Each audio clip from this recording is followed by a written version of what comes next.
There is a time and a season for everything. Why do we say so?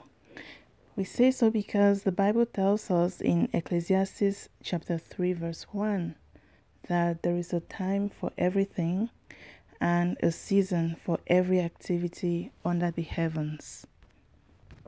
If you agree with that statement from the Bible, then you also agree that every assignment is seasonal and every assignment is time sensitive. As a leader, you pick and choose your assignments. When you know an assignment is from God, you'll be diligent and obedient enough to pursue it. But if you know an assignment is not from God, then you must be hesitant and actually say no to that assignment. With that being said, Nehemiah, as a leader, was very sensitive about his assignment from God. He was convinced that the Lord had given him the responsibility to facilitate the building of the walls at Jerusalem. We are now looking at Nehemiah chapter 2 from verse 11 all the way to verse 16.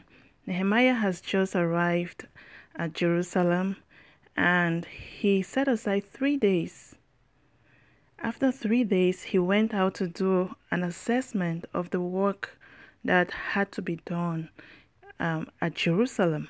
He went around examining the walls, getting an estimate of what needs to be done, who needs to be involved, just thinking about it and assessing the situation so that he could come up with a good plan to accomplish this task that the Lord had given him the responsibility to do.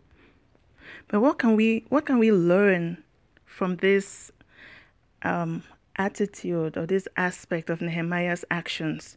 We learn that a leader assesses an assignment or a task at hand before he or she starts working, because it will be unfair and lack of diligence on your part to begin a work without knowing what it entails for you to have or to do in order to accomplish that task. And it will not be okay for you as a leader to begin a task and leave it halfway.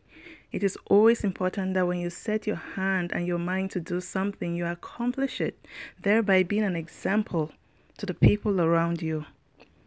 Nehemiah did just that, and after doing his full assessment of the work and the tasks at hand, he went ahead in verse 17.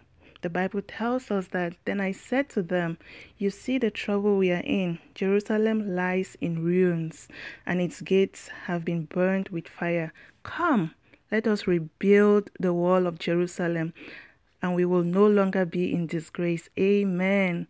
So what are we learning? We're learning that a leader works with others. A leader delegates tasks.